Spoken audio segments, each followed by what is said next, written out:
ადგილობრივი მწარმოებლები ჩვენთან საუბარში არ მალავენ, რომ იმ პრობლემებზე, რასაც დღეს პარლამენტში ეგრეთ წოდებული ფასების კომისიაზე ისაუბრებენ, კარგად იციან სამთავრობო გუნდის წარმომადგენლებმა, ბიზნესმენებს არაერთხელ უსაუბრიათ და დაუფიქსირებიათ წლების განმავლობაში ამაზე და ამ თემაზე ხშირად უსაუბრიათ, თუმცა რეაქცია არ ჰქონია სახელმწიფო გუნდს, დაწყებულა ფასების მოკვლევა, თუმცა საქმე ბოლომდე არ მისულა და ახლა ინტერესებთ რა გაგრძელება იქნება ამ პროცესებს, რომელიც ჯერ დაიწყო მთავრობის ადმინისტრაციაში და ახლა გრძელდება პარლამენტში, თანაც დაანონსებული არის საერთაშორისო კომპანიის მოწვევაც, რომელმაც უნდა დაადგინოს რა იწვევს ფასების ზრდას. ჩვენ ეს კითხვა დავუსვით შოთა ბერეკაშვილსაც საერთაშორისო კომპანიაზე და მის მოწვევასთან დაკავშირებით.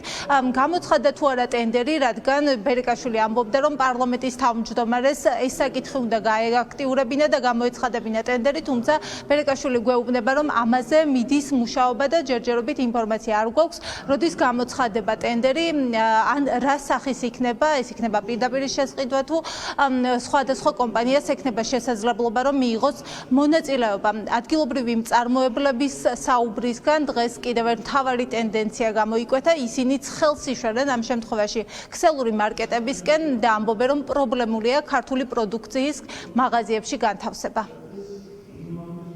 არ იყო კარგი ისაც აქამდე ხდებოდა, ეს დავაფიქსირე, აქამდე წლების განმავლობაში ამ საკითხებს ვაყენებდით, მაგრამ არანაირი რეაგირება ამას არ მოყოლია, მაგრამ ეს ჩავაბარო წარსულდა, რადგან ეს რეაგირება ყობახიძე პარლამენტში იყო.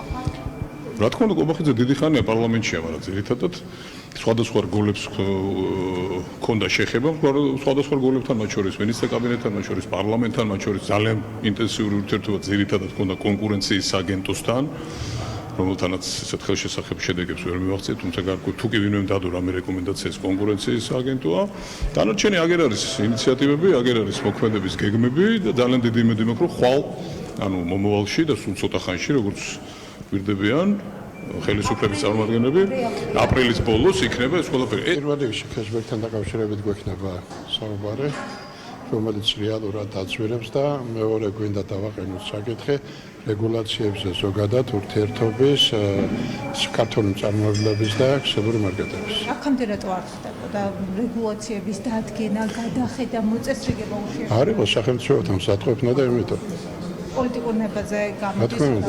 რა თქმა უნდა. კეშბექის გაუქმება თქვენ შემთხვევაში რადიკალურ სხვაობას მოახდენს ფასზე. კი, გარკვეულწილად მოახდენს ფასის სრულებას. და გამოსავალი იქნება მაღაზიის გადასახადის გაუქმება. როგორც აღნიშნეთ და გითხარით, ყველაფერი კომპლექსურად არის და რესურსი არსებობს ფასების შემცირების ისე. რა თქმა უნდა. რა ძვირებს ყველაზე მეტად პროდუქტს და სად არსებობს რესურსი და თუ არსებობს ფასების შემცირების რესურსი. რესურსი არსებობს, კი მუშაობა საჭირო. მაგალითად რესურსს რას ხედავთ, სახელმწიფომ რა უნდა გააკეთოს? თუ მთელი წილი პასუხისმგებლობა ბიზნესია. სოფლიო მაგალითები როგორცაა, ალბათ ისე უნდა გააკეთოს სახელმწიფოც. ფასის ზრდას რა იწევს? ძირითადად მაინც კეშბექები, მაღალი კეშბექები. დაწყის ფასთან შედარებით დახლზე რადიკალურად დიდია სხვაობა. ყველაფერი ისეა, როგორც ბიზნეს შეეფერება რა. ყველაფერი თუ წესრიგშია, მაშინ მთავრობას ეჭვი რატო გაუჩნდა, რომ შესაძლოა ხელოვნურად ხდებოდეს ფასის. მაგაც კითხეთ. საბაზრო ძალაუფლება ვისწრებს, ალბათ მას უფრო მეტი ძალა აქვს მოლაპარაკების პროცესში, მაგრამ საკმაოდ კომპლექსურია ეს საკითხი. ტენდერი გამოცხადდა თუ არა უკვე საერთაშორისო კომპანიის საქართველოში შემოჭრა. ვიბრძვით გადარჩენისთვის, ეს უკვე ადგილობრივმა მწარმოებლებმა საპარლამენტო ფასების კომისიაზე დააფიქსირეს, მათი თქმით უსამართლო წესებია ის, რასაც სთავაზობს ქსელური მაღაზიები, ადგილობრივ ბიზნესს და ამიტომ უჭირთ მათ ქართულ მაღაზიებში შესვლა. თუმცა გარდა ქსელური მაღაზიების პასუხისმგებლობისა, ისინი საუბრობდნენ ამ შემთხვევაში კონკურენციის სააგენტოს როლზე და მის ეფექტიანობაზე, თუმცა როგორც კი ბიზნესმა კონკურენციის სააგენტოზე დაიწყო საუბარი, მას ქართული ოცნების წევრებმა და ამ შემთხვევაში კომისიის თავმჯდომარემ საუბრის გაგრძელების შესაძლებლობა სააგენტოს პასუხისმგებლობის წილზე აღარ მისცა.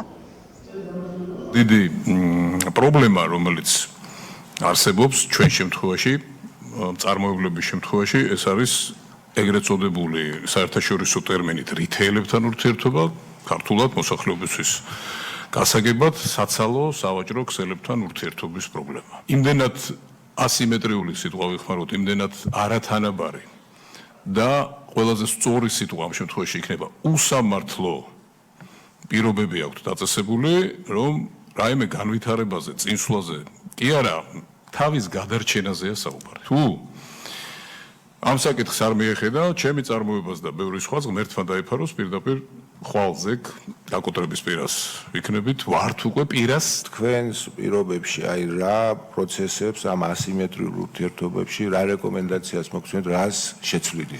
აი პირველ რიგში, ჩემთვის მნიშვნელოვანია, რადგან ვიმყოფებით პარლამენტში და ამას დიდი ხანია ვამბობთ, გარკვეული თამაშის წესების დაწესება. ეკონომიკა ისეთი პროცესია, რომ სჭირდება გარკვეული რეგულაციების დაწესება. ერთადერთი დარგია ვაჭრობა, რომელშიც არაფერი არ არის. ერთადერთი ინსტიტუტი სახელმწიფოს მხრიდან ჩართული ამ სფეროში, როგორ არის ჩართული ეს ალბათ შემდეგი დისკუსიის საგანია, ეს არის ეგრეთ წოდებული კონკურენციის სააგენტო, რომლის შედეგები საქმიანობის ძალიან დიდ პატივს მათ ხელმძღვანელობას ადამიანურად პიროვნულად ძალიან კარგი ურთიერთობები მაკავშირებს, მაგრამ სამწუხაროდ უფუნქციო დაწესებულებაა. ჩვენი ძირითადი კონკურენტები ქართულ ბაზარზე არის ზუსტად რუსული, უკრაინული, თურქული საქონელი, რომელიც შემოაქვთ უფრო იაფადა ინტერესი იმის, რომ ჩვენი პროდუქცია იდოს დაღზე ფაქტიურად აღარ არის. ერთ-ერთმა უდიდესმა ქსელმა, რომელმაც გაერთიანა დაახლოებით 1300-დან 1500 მაღაზიამდე, გითხრა, რომ თქვენ თავისუფალი ხართ.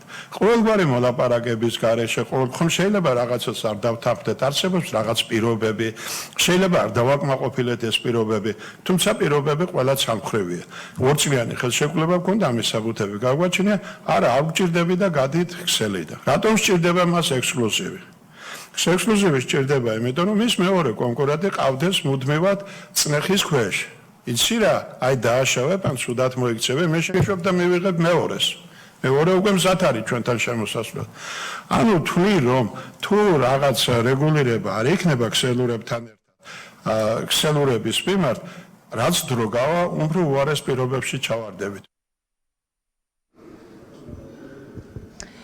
დღეს პარლამენტში 12 ბიზნესმენი არის მოსული, ისინი საუბრობენ იმ პრობლემებზე, რომელსაც აწყდებიან და რაც მათი შეფასებით პროდუქტებზე ფასების ზრდას იწვევს.